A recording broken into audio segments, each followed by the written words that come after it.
Bien, hermanos, el Señor nos siga bendiciendo en este día dominical, Día del Señor. Hoy tenemos la palabra de Dios, hemos leído la Sagrada Escritura en 1 Corintios capítulo 11, a partir del versículo 17, acerca de la Cena del Señor. Vamos a explicar un poco en qué consiste la Santa Cena.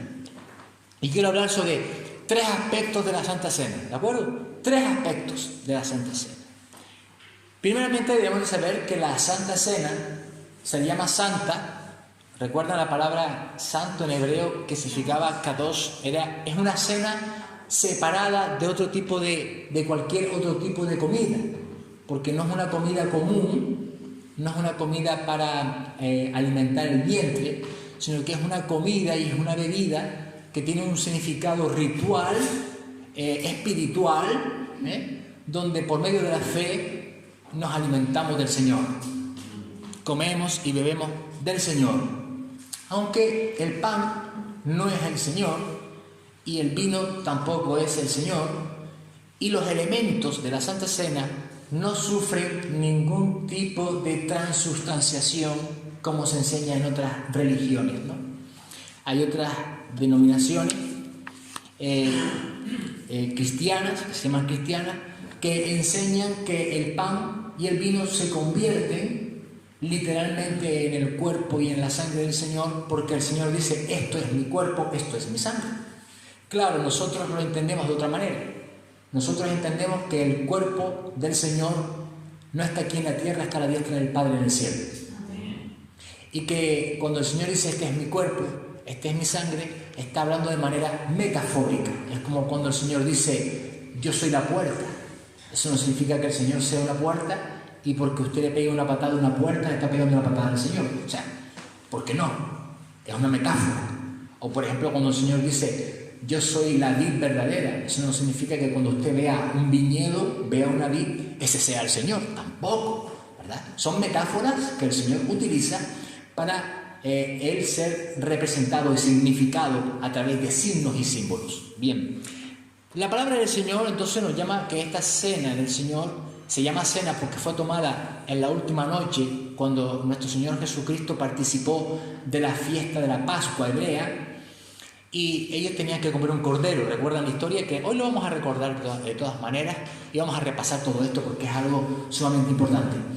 Y nos enseña que es la cena porque fue tomada de noche. Sin embargo, la Iglesia desde un principio, en un comienzo, la comenzó a tomar el partimiento, lo que es la Santa Cena, la empezó a tomar de mañana en virtud de que por la mañana fue cuando el Señor se apareció después de la resurrección.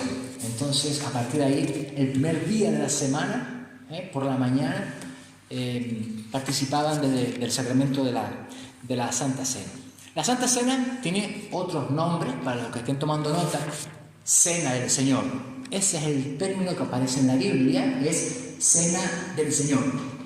También aparece otro término que es partimiento del pan, porque hay un solo pan, ¿no?, que es puesto a la hora de participar del sacramento, y ese pan se divide en pedacitos, ¿no?, dando a entender que es el cuerpo de Cristo. Sabemos que la Iglesia cristiana es el cuerpo místico de Cristo en la tierra. Entonces el cuerpo de Cristo, la Iglesia, es representada con el símbolo del cuerpo, donde está el pan y donde cada uno de nosotros somos un pedacito de ese mismo y único pan, que es su cuerpo, que es su Iglesia. Amén, hermanos. Por eso también se llama el partimiento o el rompimiento del pan. También se le llama comunión.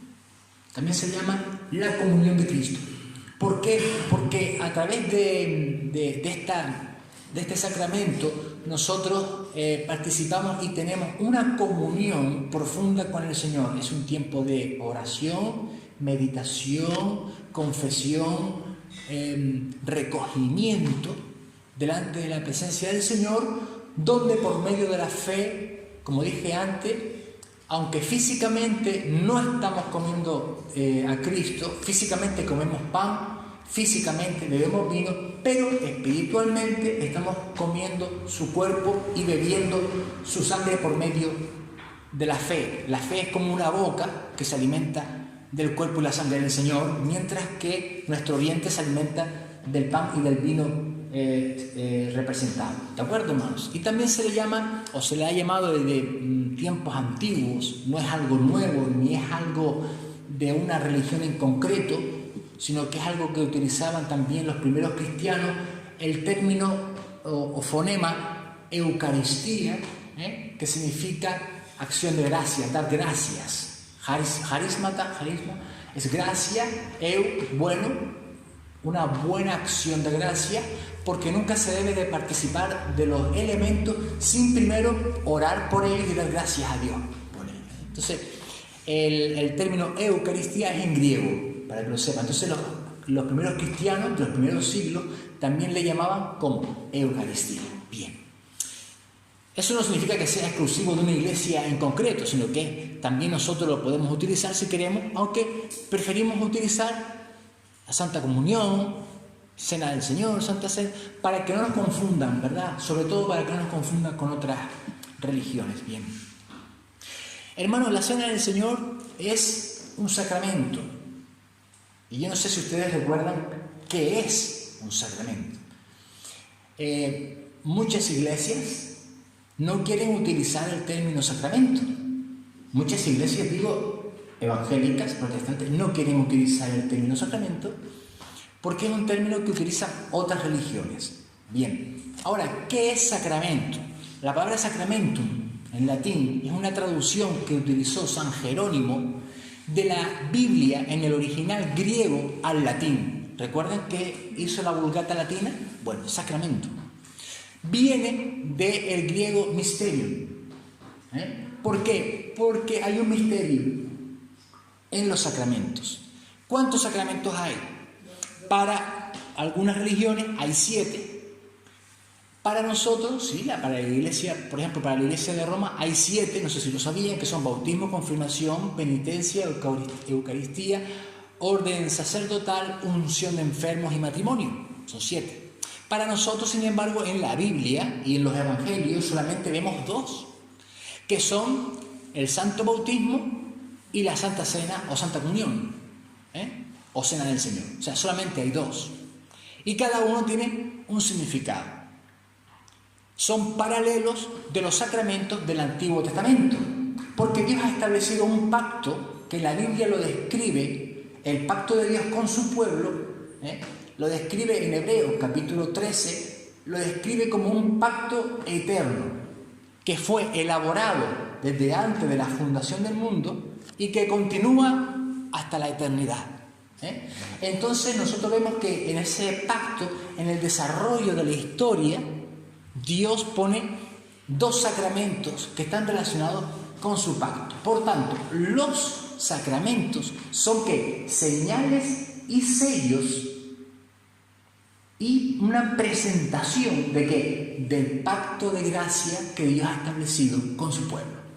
En el Antiguo Testamento también habían 2 sacramentos, y eran la circuncisión y la Pascua. La circuncisión era el sacramento dado a los creyentes y a sus niños como señal de entrada y pertenencia a la iglesia visible. Ese sacramento solamente se da una sola vez. Pero luego había otro sacramento, que era el de la Pascua, que se sacrificaba un cordero para recordar el que la redención de cuando el Señor los rescató de la tierra de Egipto. Esos 2 sacramentos, cuando llega nuestro Señor Jesucristo y se hace hombre y se encarna, los reemplaza por otros 2 sacramentos que tienen el mismo significado, pero que tienen diferentes formas. Entonces, la circuncisión es sustituida por el bautismo.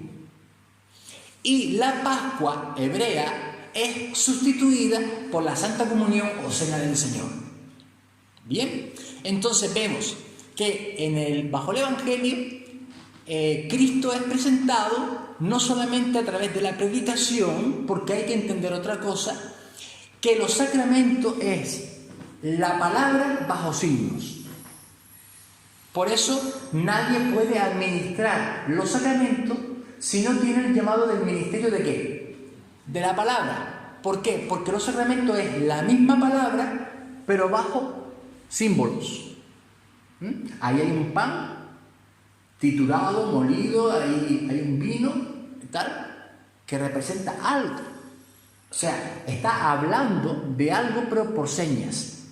O, por ejemplo, en el agua del bautismo, ¿qué representa el agua del bautismo? Representa al Espíritu Santo que se derrama y nos regenera, y representa la sangre de Cristo que es que derramada también. Entonces, ahí lo pueden ver también los que todos ustedes lo tienen, y en la página web de nuestra iglesia está el Catecismo de Heidelberg, que nos dice qué significa el agua del bautismo. El agua del bautismo significa la sangre y el Espíritu del Señor. Entonces, dentro del sacramento de la Santa Comunión, el pan representa el ¿qué? El cuerpo y la sangre de nuestro Señor. ¿Amén? Antiguamente, la circuncisión, ¿qué representaba? La circuncisión representaba el despojo del prepucio, que es símbolo del pecado, que se queda atrás, y la Pascua representaba a Cristo, el Cristo que iba a venir como un ¿qué? Como un cordero para derramar su sangre, para que la ira de Dios pasara del arco y no matara al pueblo de Dios. ¿Amén, hermanos? Entonces vemos que Dios habla de manera oral, verbal, a través de su palabra escrita, y también Dios habla a través de signos, que son los sacramentos. Entonces, también un sacramento no es solamente una señal o sello del pacto de gracia, sino que también es un medio de gracia. ¿Qué significa eso? Que tiene un poder para salvar. Para salvar. Si yo les digo a ustedes, Cristo murió por ti, y tú lo crees, ¿qué dice la Biblia? Serás salvo. Pero si alguien, imaginemos a alguien que es sordomudo y ve un pan ahí y ve una copa de vino que representa algo y no entiende mi lengua, no puede escucharme oralmente hablando, pero ve y pregunta, y nosotros le explicamos que representa el cuerpo, la sangre derramada. Esa persona que a lo mejor es sorda, por ejemplo, por poner un ejemplo, pero lo cree en qué, en el significado de lo representado, también que será salvo porque lo ha creído. Entonces es un medio de gracia. Es como si yo digo a ustedes, hermano, ustedes están locos. Ustedes están locos, pero luego lo hago bajo signo. ¿Me han entendido? He dicho lo mismo. Entonces, hay signos, y hay palabra oral, y hay signos. Entonces, deben de ser las personas que tienen el ministerio y el llamamiento de Dios para el ministerio de la palabra los que ministren los signos de la palabra también. Entonces, hermanos, vemos aquí, hemos leído la palabra del Señor, estamos hablando de cosas preciosas de la palabra de Dios, de la escritura, los sacramentos, y es, hermanos, algo maravilloso. Si hay algo que dividió a la iglesia, incluso a la iglesia protestante después de la Reforma, fue el concepto de los sacramentos. Fíjense, una cosa que creó mucha división y todavía hoy crea división dentro del pueblo cristiano, de todas diferentes confesiones. Si hay algo que crea divisiones son los conceptos de los sacramentos. Porque para uno es Cristo, para otro el cuerpo físico de Cristo está ahí, en el pan y en el vino. E incluso para hermanos protestantes, como es la iglesia luterana, está lo que se llama no la transustanciación, sino la consustanciación. Es decir, Cristo está físicamente presente en las especies. Físicamente. Entonces nosotros decimos que no. Nosotros creemos que Él está, pero espiritualmente. Porque físicamente, como dije antes, está sentado a la diestra del Padre. Luego, por ejemplo, con el sacramento del bautismo también hay diferencia.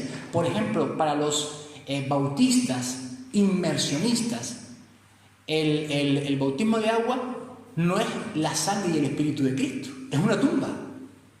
Entonces él dice, ay, te mete en la tumba, te entierra y te saca nuevo. Por eso lo hacen así. Sin embargo, lo que nos enseña la Escritura es que el agua del bautismo representa un lavamiento Un lavamiento, eso dice Tito, capítulo 3, versículo 5, si lo quieren anotar y lo buscan en casa, examinan, escudriñan la palabra. Dice que nosotros hemos sido salvados no por obra, sino por la regeneración del Espíritu Santo y la abundancia del Espíritu de Cristo que ha sido derramado sobre nosotros. Y también en 1 de Pedro, capítulo 1, versículo 2, versículo 3, dice, hemos sido, ¿qué? Rociados, ¿con qué? Con la sangre de Cristo, la cual está representada en el agua. Por eso nosotros no nos sepultamos dentro, sino que, ¿qué? Derramamos. Entonces ellos opinan que nosotros no sabemos bautizar. Sin embargo, fíjense, hay un documento bastante fuerte y sólido que es el de Pentecostés. Jesús dijo, no se vayan porque enviaré sobre vosotros ¿a quién? Al Espíritu Santo. ¿Cuántos están orando por el estudio de la Trinidad que lo vamos a tener dentro de poco? Vayan estudiando, hermano. Y vayan orando por mí para que el Señor me dé palabra. Entonces, hermanos, vemos que, por ejemplo, el Señor Jesucristo dice, recibiréis el bautismo, seréis bautizados, porque ya habían sido bautizados ¿con qué? Con agua, ¿verdad que sí? Con agua. Y ahora iban a ser bautizados ¿con qué? Con el Espíritu Santo. El Espíritu Santo, por tanto, desciende el día de Pentecostés en forma de ¿qué? De fuego, de fuego. Sin embargo, ese bautismo que hace Dios, porque lo hizo Dios directamente, en ese bautismo ellos no aparecen enterrados en llama, ni sepultados en llama, sino que se derraman lenguas de fuego sobre su cabeza. Entonces, ¿qué pasa? Que Dios no sabe bautizar, Dios no sabe lo que significa bautismo. Entonces, hermanos, seamos serios, coherentes y hagamos las cosas como lo enseña la palabra de Dios. Y la palabra de Dios enseña que si el agua del bautismo representa la sangre y el Espíritu de Cristo, ambas cosas se derraman. Y así lo hacemos nosotros para intentar ajustar todas las cosas lo más cerca posible a la palabra de Dios. Siempre podemos cometer errores, pero siempre hay que reconocer los errores, enmendarlos y arreglarlos. Y así vamos creciendo, ¿no, hermanos, en la gracia del Señor? Bien, hay tres aspectos, hermanos, como dije antes, respecto a la cena del Señor. Si leemos el capítulo 11 que hemos leído antes, vamos a leer del 23 al 25. Aquí está la palabra de la institución de Cristo, repetidas por el apóstol Pablo en una de sus cartas, 1 de Corintios, capítulo 11. Del 23 al 25, si alguien lo quiere leer, pues. Porque yo recibí del Señor lo que también os he enseñado. El Señor Jesús, la noche que fue entregado, tomó pan, y habiendo dado gracias lo partió y dijo, tomad, comed, este es mi cuerpo, que por vosotros es partido. Haced esto en memoria de mí. Asimismo tomó también la copa después de haber cenado, diciendo, esta copa es el nuevo pacto en mi sangre. Haced esto todas las veces que la bebiereis en memoria de mí. Sí, hay tres aspectos relacionados con la Santa Comunión. Hay un aspecto en el tiempo, me refiero, cronológico. Hay un aspecto pasado. Y el Señor dice que quiere y ha instituido la cena con un propósito. Que lo hagamos, como dice, en memoria de mí. Por tanto, debemos de entender que el sacramento de la cena del Señor, la Santa Comunión, es un memorial, es un recordatorio. Y hermanos, ¿por qué el Señor nos hace mandar que lo hagamos frecuentemente? No como el bautismo, que es una vez y ya está, sino que lo hagamos frecuentemente, porque el mensaje central de la Escritura es que Cristo ha muerto y Cristo ha pagado por el pecado de todo aquel que cree. Muchas veces, hermanos, desgraciadamente, las iglesias, los predicadores pierden de vista que el mensaje central Y el mensaje, lo que es el clímax, lo que es lo máximo del mensaje de todo el consejo de Dios, de toda la palabra de Dios, lo más relevante, lo más importante es que Cristo ha venido, se ha hecho hombre para pagar por los pecados de todo aquel que cree. ¿Qué sucede? Que muchas veces los predicadores, los pastores, los evangelistas se olvidan de que el mensaje más importante es la muerte de nuestro Señor. Entonces dice, hágalo en qué, memoria, para que no se olvide. La semana anterior hablábamos de que los padres debían ser maestros en sus casas. ¿Y qué debían de hacer con la palabra de Dios? ¿Lo recuerdan? Estas palabras que yo te mando hoy, dice el Señor, las repetirás a tus hijos y a los hijos de tus hijos. Cuando te levantes por la mañana, por el camino, en el almuerzo, cuando meriendes, cuando cenes, cuando te acuestes, vaya donde vayas, repetirás. ¿Por qué es importante repetir? ¿Por qué es importante repetir? Porque el hombre, el ser humano, es olvidadizo y tenemos tendencia a olvidarnos de las bendiciones de Dios. Aquí estamos recibiendo del Señor y después sucede que el diablo, dice el Señor en la parábola del sembrador, Mateo capítulo 13, dice que el diablo envía a los cuervos, son demonios, para que roben la semilla y se olviden de todo lo que han escuchado y aprendido. Entonces, como el diablo le gusta robar la palabra, a Dios le gusta insistir en ella. ¿Para que se quede como grabada en tu mente y en tu corazón. Y no se te olvide. ¿Qué dice el salmista en el Salmo 103? Ese salmo precioso, ¿verdad, hermanos? Bendice alma mía al Señor y bendiga todo mi ser su santo nombre. Bendice alma mía al Señor y no olvides ninguno de sus beneficios, porque el ser humano tiene la tendencia a olvidar. Por eso también, hermano, la iglesia primitiva desde sus comienzos utilizaban los símbolos confesionales. ¿Qué son los símbolos confesionales? Los credos. Creo en Dios Padre Todopoderoso, Creador del cielo y de la tierra. Creo en Jesucristo. Y lo repetían, y lo repetían, y lo repetían en cada culto, cada día del Señor. ¿Sabe para qué? Para no olvidarse y para confesarlo, para que todo aquel que escuchase supiese cuál era la fe cristiana. Porque dice la Escritura en Romanos capítulo 10 que con el corazón se cree para justicia, pero con la boca se confiesa para salvación. Y el que oye, recibe ¿qué?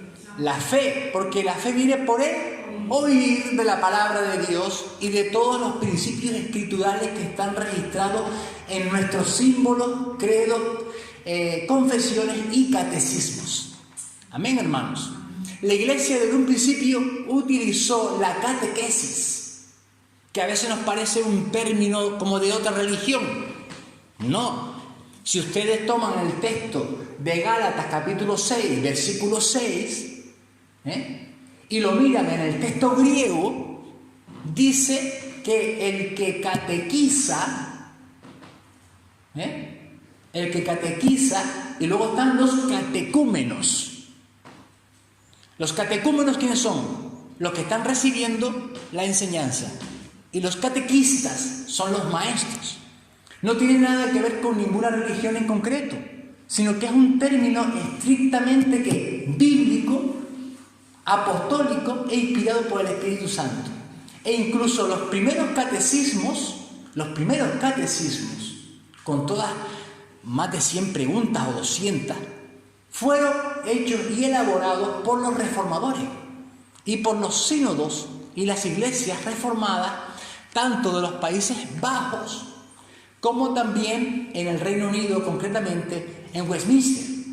En Westminster, Catecismo mayor, catecismo menor, y luego tenemos el catecismo también alemán de Heidelberg, que fue elaborado para que el pueblo cristiano protestante tuviese conocimiento de la doctrina. Entonces, la palabra catecismo, ¿qué significa? Doctrina, enseñanza. Bien, hermanos, no es algo raro. Yo recuerdo, hermanos, cuando el Señor particularmente a mí, hablo de mi testimonio, me sacó del arminianismo y me llevó a una luz más amplia y a un concepto de la liturgia cristiana más ajustado a la Escritura. Recuerdo que se escandalizaron porque decían, están diciendo el credo en la iglesia. Creo en Dios Padre, y se escandalizaban. Se escandalizaban porque era una iglesia en la que se permitía todo, cualquier tipo de la unción de la Coca-Cola, por ejemplo, se permitía todo, pero el credo no, o sea, porque les parecía extraño. Sin embargo, eso es un principio escritural.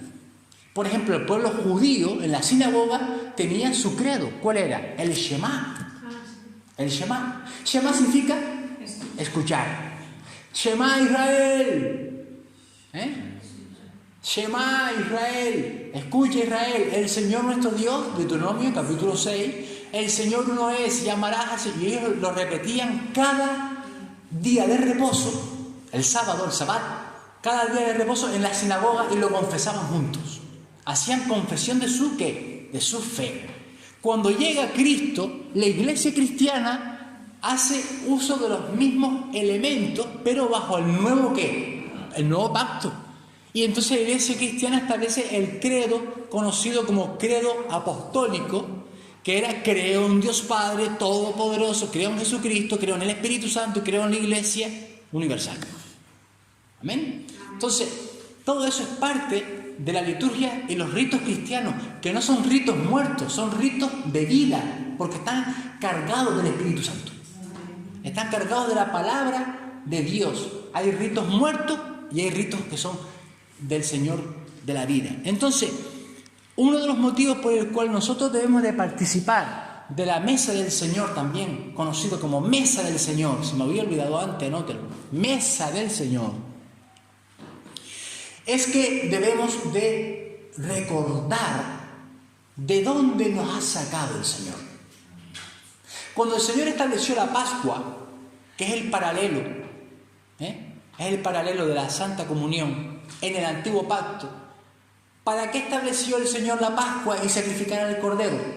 Para que recordaran cómo el Señor los había ¿qué? Rescatado de Egipto y de la esclavitud de Egipto. Y en nosotros la Santa Comunión es un recuerdo de cómo nuestro Señor Jesucristo nos ha rescatado del mundo y del poder del pecado que nos tenía esclavizados. Entonces el Señor dice, hacedlo y ¿en qué? En memoria. Entonces tiene un aspecto pretérito, un aspecto pasado. La Santa Cena es un memorial. También tiene un aspecto presente. Vamos a leer 1 Corintios 11, versículo 26.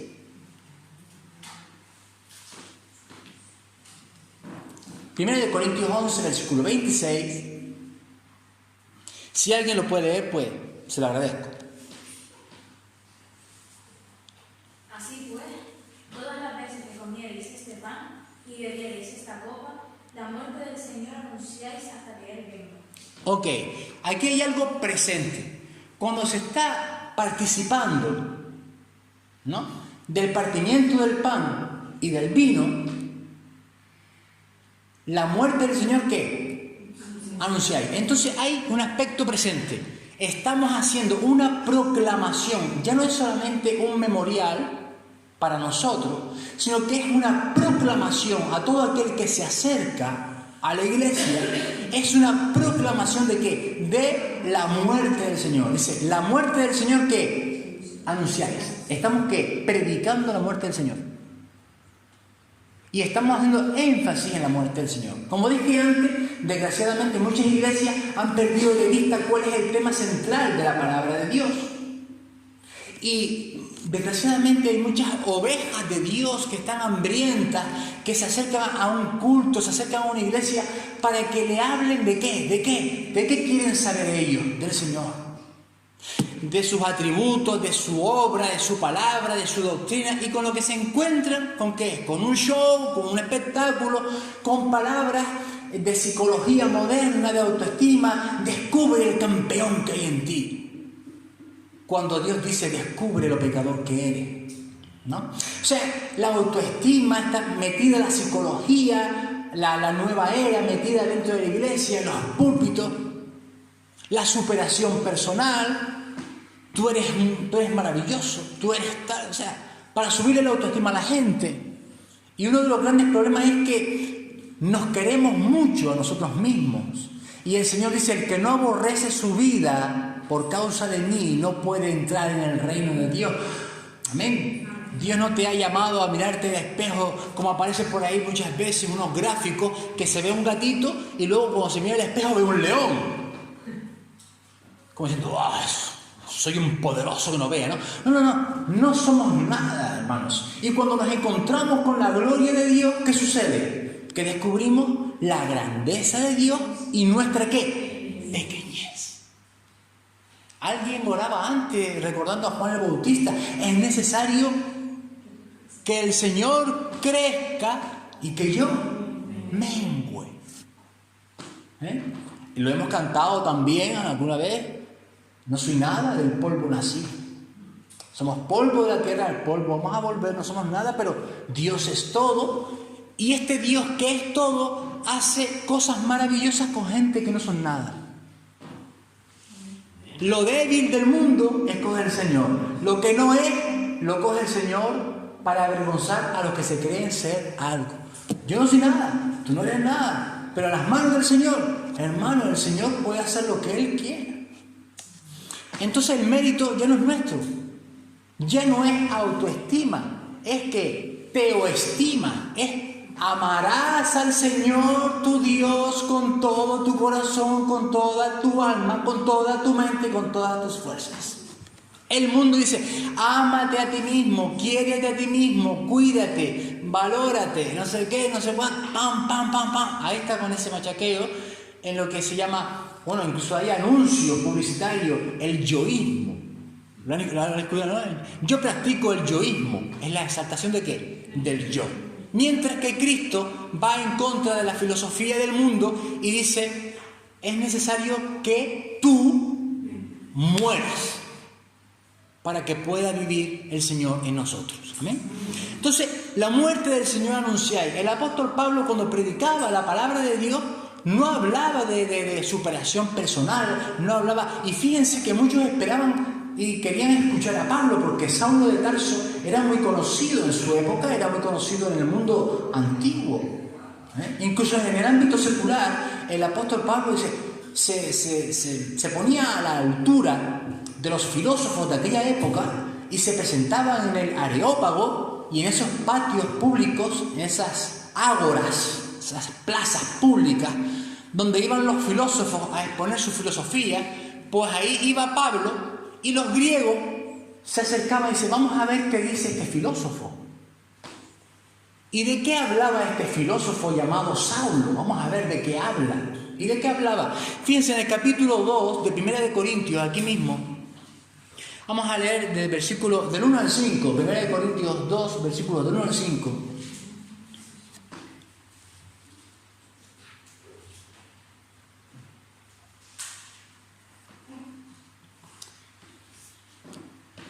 La iglesia de Corintio estaba en Grecia. Entonces, claro, cuando Pablo llega a Corinto para fundar una iglesia cristiana, la gente que escucha a Saulo en la plaza hablando, se acercan para ver de qué habla. Y Pablo aquí nos explica algo muy importante que parece muy elemental. Y lo es, porque es muy elemental, pero es muy importante. 1 Corintios 2 dice, así que hermanos, cuando fui a vosotros para anunciaros el ¿qué? El testimonio de Dios, lo que Dios ha hablado. Porque aquí no importa mi opinión, ni lo que yo diga. Aquí lo que importa es lo que Dios dice. El testimonio de Dios. Los ministros están para anunciar el consejo de Dios, el testimonio de Dios. No fui con excelencia de palabras o de sabiduría. No fue con un lenguaje muy complicado. Pues me propuse no saber entre vosotros cosa alguna, sino a Jesucristo y a este crucificado. Fíjense cuál era el mensaje de Pablo. Oye, Pablo no habla por ejemplo, del gnosticismo, no hablaba de esas cosas. Cuando va, porque en aquella época la gente tenía una profunda inquietud en la búsqueda de la verdad. Yo les invito, hermanos, a los que no hayan visto la película, San Agustín. Si pueden descargarse la película, conseguirla, véanla, San Agustín. Porque San Agustín era un filósofo. Y San Agustín descubrió que la verdad no era una filosofía, la verdad era una persona. Y ese era Cristo. Se pasó toda la vida buscando la verdad.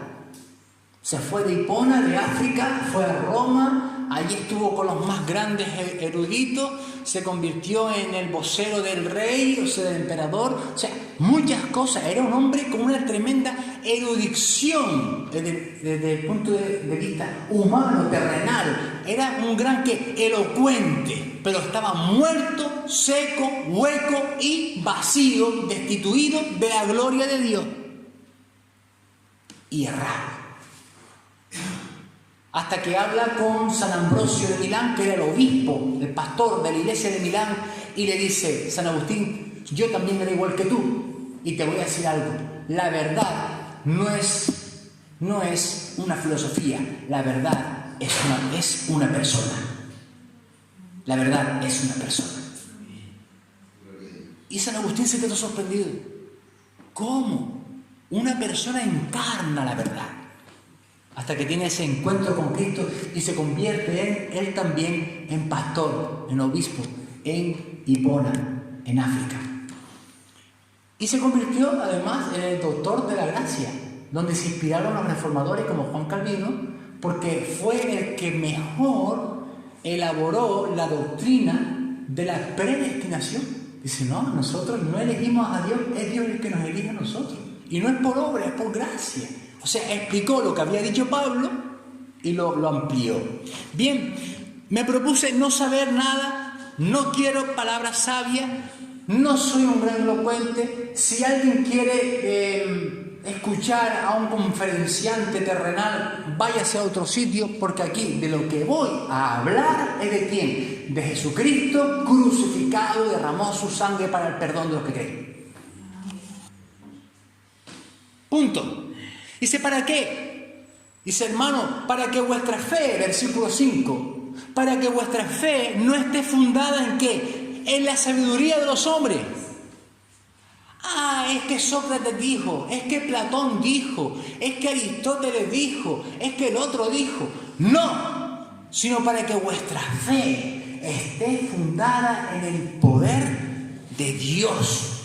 El poder de la sangre del Cordero de Dios que quita y remueve el pecado del mundo. El poder de Dios que convierte al más vil pecador en un santo. Para que crean en el poder de ¿qué? Del Evangelio. No me avergüenzo del Evangelio. Aunque los científicos se rían de mí. Aunque digan no sé qué, no me avergüenzo del Evangelio, porque el Evangelio es poder de Dios para la salvación de todo aquel que cree. Hemos visto, hermanos, por tanto, que la Cena del Señor, la Santa Comunión, tiene un aspecto pasado, en memoria de mí, un aspecto presente, la muerte del Señor que anunciar, pero también tiene un aspecto futuro. ¿Qué dice ese mismo versículo de 1 Corintios 11:26? Dice: la muerte del Señor anunciáis, y continúa con una frase, si quieren la subrayan: hasta que Él venga. Fíjense, hay un aspecto pasado, memoria de mí, en el aspecto presente, estamos anunciando a Cristo crucificado para el perdón de los que creen, y estamos anunciando que el Señor no solamente se murió, sino que también ¿qué? Resucitó. Y no solamente resucitó, sino que también ¿qué? Ascendió. Y no solamente ascendió, sino que ¿qué? Volverá. Entonces, en la cena del Señor, nos estamos acordando también, no solamente de nuestra liberación de la vieja naturaleza del pasado, sino que tenemos en expectativa, estamos mirando hacia adelante, hacia el futuro, este Cristo que va a venir a redimirnos y a rescatarnos no solamente del pecado, sino a sacarnos de este mundo asqueroso, sucio, podrido, para llevarnos a esas moradas que dice que hay en la casa de su Padre y que también es nuestro Padre. Entonces dice, estáis anunciando la muerte del Señor, pero hasta que Él venga, llegará el día en que ya la puerta se va a cerrar, ya no habrá más oportunidad. Hoy, dice la Biblia, es el día de salvación, hay que arreglarse con Dios ahora, no mañana. Ya lo dice el refrán, no dejes para mañana lo que puedes hacer hoy. Es hoy el día de salvación, es hoy el momento de reconciliarse con Dios, es hoy el momento de creer, es hoy el momento de acercarse al trono de la gracia para encontrar en Dios el oportuno que socorro, porque dentro de poco ese trono de gracia se va a convertir en un trono de gloria donde el Señor va a juzgar, amén, a los vivos y a los muertos. Entonces, hermanos, cuidado. Hoy nos acercamos confiadamente, mañana nos acercaremos con miedo, porque se abrirán todos los libros y todas las cosas que están ocultas que hacen todos los hombres, todos los seres humanos serán descubiertas a los ojos de Dios y de todos los que estén presentes. Y todo aquel que no está escrito en el libro de la vida de Dios será lanzado al fuego que arde con fuego azufre por los siglos de los siglos, que es lo peor.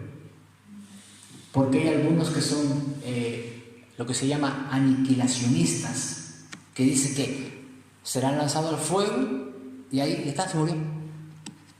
Se quedan como aniquilados. Pero el Señor dice que no. Dice que ese fuego nunca se apaga. Y esa alma nunca se muere, ni se extingue, sino que vive por los siglos de los siglos de los siglos. ¿En qué? En tormentos eternos. Y dicen, como decía el teólogo ya fallecido, el doctor Sproul, que lo peor del infierno, ¿saben qué es? Algunos dicen que lo peor del infierno es la ausencia de Dios. Y suena bastante, ¿verdad?, coherente, pero no. Este teólogo dice, no. Lo peor del infierno no es la ausencia de Dios. Lo peor del infierno es la presencia de Dios derramando su ira sobre las almas que están allí. Es estar sintiendo el peso de la ira de Dios todos los días y todas las noches durante toda la eternidad. Hagamos memoria entonces de lo que el Señor ha hecho con nosotros. ¿De dónde nos ha sacado? Lo que nos ha regalado. Quiero concluir, hermanos, recordando que viene el día de nuestra ¿qué? Liberación. El Señor ya ha redimido nuestras almas, pero todavía falta la redención ¿de qué? Del cuerpo. Efesios 4:30 dice, no entristezcan al Espíritu Santo, con el cual habéis sido sellados hasta el día de la redención. Esa redención, que es la redención total, la glorificación, no ha llegado, es cuando el Señor venga. Viene la liberación. Les invito, hermano, que leamos algo importantísimo en Éxodo capítulo 12, el paralelismo que hay entre la Pascua hebrea y la santa comunión del cuerpo del Señor, la sangre del Señor. Cristo está representado en la Pascua ¿con qué? ¿Qué representa a Cristo? ¿El qué? El Cordero. Por eso cuando Juan el Bautista ve a Jesús, ¿cómo lo describe? Este es el Cordero de Dios. ¿Recuerdan lo que hicieron con el Cordero? Miren, ellos tenían que tomar Cordero, sacrificarlo y ofrecerlo al Señor, tomar la sangre con hisopo y marcar el qué, las puertas de las casas. ¿Y qué pasaba cuando la ira de Dios entró en Egipto? Que aquellas casas que estaban marcadas con la sangre del Cordero, el ángel destructor enviado por Dios no podía entrar. ¿Por qué? Porque ya había muerto un cordero. Pero en aquellas casas de los egipcios donde no se ofreció ni se sacrificó un cordero, entró el ángel destructor y mató a todos los niños primogénitos. Y se llenó Israel, todo el pueblo de Israel, de llanto. Hubo un llanto en aquella noche. Fue una noche muy especial, una noche diferente, donde la ira de Dios caía sobre toda la tierra de Egipto y donde el Señor visitó toda la tierra de Egipto para juzgar a uno y salvar a otro. Dice Éxodo 12:8, aquella noche comerán la carne del cordero y esa carne debe ser ¿cómo? Asada al fuego. Si leen en el versículo 9 dice que no puede ser cocida con agua, no puede ser la carne hervida, tiene que ser la sangre directamente ¿qué? Quemada con el fuego. ¿Y qué representa el fuego? La presencia del Espíritu Santo. Entonces nos da a entender que ese cordero está ardiendo con el fuego del Espíritu Santo. Como dijo Cristo, el Espíritu del Señor está sobre mí. Amén, hermanos. Y además el fuego representa la pasión, donde cada uno de nosotros debemos demostrar pasión por el Cordero de Dios. Y deseos de ¿qué? De comernos, de comer del Señor cada día, espiritualmente, en nuestras oraciones, su palabra, comer. Y también a través de ¿qué? Del sacramento. Porque ellos lo hicieron, el Cordero, o sea, el Hijo de Dios, Cristo, estaba representado en aquella fiesta en un ¿qué? En un cordero. Y en esta fiesta, ¿cómo está representado? En pan y en vino. Comer. ¿Ven? Dice, ninguna cosa comeréis de él. Fíjense, comerán además, dice, asado al fuego, con panes sin levadura. La levadura representa las falsas doctrinas. Dios no quiere un pueblo que se alimenta ¿de qué? De falsas doctrinas. También dice, con hierbas amargas. ¿Qué significa eso? Para que no se olviden de toda la amargura de donde Dios los sacó de la tierra de Egipto. Por tanto, nosotros también nos dice la palabra de Dios que cuando participemos de la Santa Comunión, escudriñemos nuestros corazones con amargura y pesar, confesando el qué, nuestras ofensas al Señor. Antes de comer del cordero, hay que comerse ¿qué? Las hierbas amargas y sentir pesar en el corazón de haber desobedecido a nuestro Dios. Y también recordar de la amargura del pecado, de donde nos sacó el Señor, nuestro Dios, con brazo fuerte y mano poderosa. Dice, comeréis pan sin levadura y hierbas amargas. Ninguna cosa comeréis que sea cruda, ni cocida en agua, sino asada a fuego. Su cabeza, con sus pies, las entrañas, porque del Señor no se desperdicia nada. Yo no puedo decir, esta parte del Evangelio sí la acepto, pero esta parte no. Esta parte de la palabra de Dios sí, pero esta parte no. No, hay que comérselo ¿qué? Todo. Entero, no dejaréis nada. Amén. ¿Estamos entendiendo? Ninguna cosa, versículo 10, dejaréis de él esta mañana, y lo que quedare esta mañana lo quemaréis en fuego. Y lo comeréis así. Lo comeréis así. ¿Cómo? Número 1, ceñidos, que son los lomos, la cintura. Ponte el cinturón. Ponerse el cinturón, o sea, dice, cuando vayan a cenar, no se acuesten, ¿verdad? No se pongan cómodos, no se pongan el camisón ni el pijama. No, pónganse la ropa, el cinturón, ¿qué más?